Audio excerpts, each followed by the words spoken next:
So this all seems pretty clear so far, so why do people still argue with global warming? Well, of course, something like 95% of scientists don't argue with global warming. It's mostly politicians and people, fossil fuel industry lobbyists and people like that. But nonetheless, things are a bit more complicated. Now, no one really doubts that atmospheric CO2 concentrations are rising and that it's due to the burning of fossil fuels. We know huge amounts of carbon dioxide are being released by burning fossil fuels, and we know atmospheric CO2 is going up. We also know that if CO2 concentrations rise, some infrared radiation can only escape from higher levels, which should reduce the amount of heat escaping, which should, other things being equal, make the world hotter. But it's that other things being equal that's the issue. If everything else remained the same, if the atmospheric structure and weather patterns remained the same, then yes, absolutely, adding CO2 would make the world hotter. But is everything else remaining the same? Now, it's very easy to think that when you add CO2, it's going to have other effects which might heat up or cool down the Earth. For example, we saw that by far the strongest greenhouse gas, the one that blocked most of the infrared, is not carbon dioxide, it's water vapour. So as we make the world hotter, that could change the amount of water vapour in the atmosphere and have a much bigger effect than the carbon dioxide. Naively, you might think putting more CO2 would mean more water evaporates, which would actually make things worse, so it would actually heat up the Earth by even more. But I suppose you could imagine some other pattern that could cool it down. Changing CO2 levels might change the number and types of clouds, and clouds are hugely effective. Clouds can either heat things up or cool them down depending what altitude they're at, where on the Earth they are, and what sort of crystals or water droplets they're made out of. So clouds are really complicated. It could change the growth of plants and hence how much sunlight is absorbed. More CO2 might make plants grow more. That naively would make things hotter because if you have more plants, plants are quite dark-skinned, they absorb more heat compared to, say, deserts. But it might be more complicated. It might change the heat structure of the atmosphere. As more heat's been radiating higher up, that might cool down that level of the atmosphere, which might change weather patterns and convection and do something complicated. Who knows? Again, it might make things hotter, it might make things cooler, it might make no difference.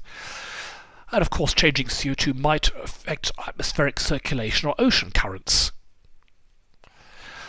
Now, scientists parameterize this by having a constant called the climate sensitivity.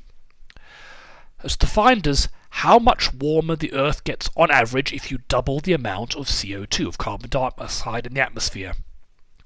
Now, if the atmosphere remained the same, nothing changed apart from CO2 levels, which is unrealistic, then roughly speaking, if you double CO2, the temperature goes up by about 1.5 degrees. That's a fairly complicated calculation. You have to integrate over all the possible wavelengths and work out which altitudes things are coming from, but that's the sort of figure we're talking about. But that is unrealistic. Changing carbon dioxide, CO2, will clearly change many other things as well. Here's a graph from the 1960s showing some of the cycles that go on. So if you change the amount of absorbed sunlight, that changes the temperature, which changes the temperature gradient, which changes the pressure gradient, which changes the horizontal wind, which might change the evaporation, which might change the soil moisture, which might change the relative humidity. And you get the idea. It's complicated.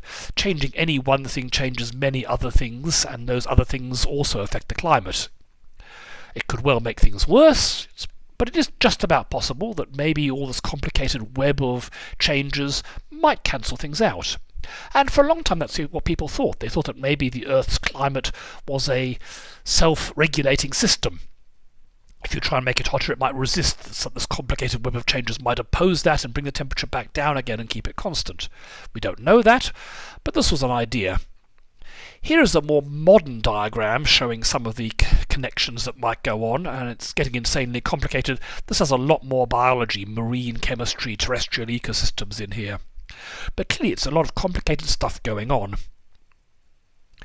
So what can we do? If everything else remains the same, adding more CO2 should heat the Earth up.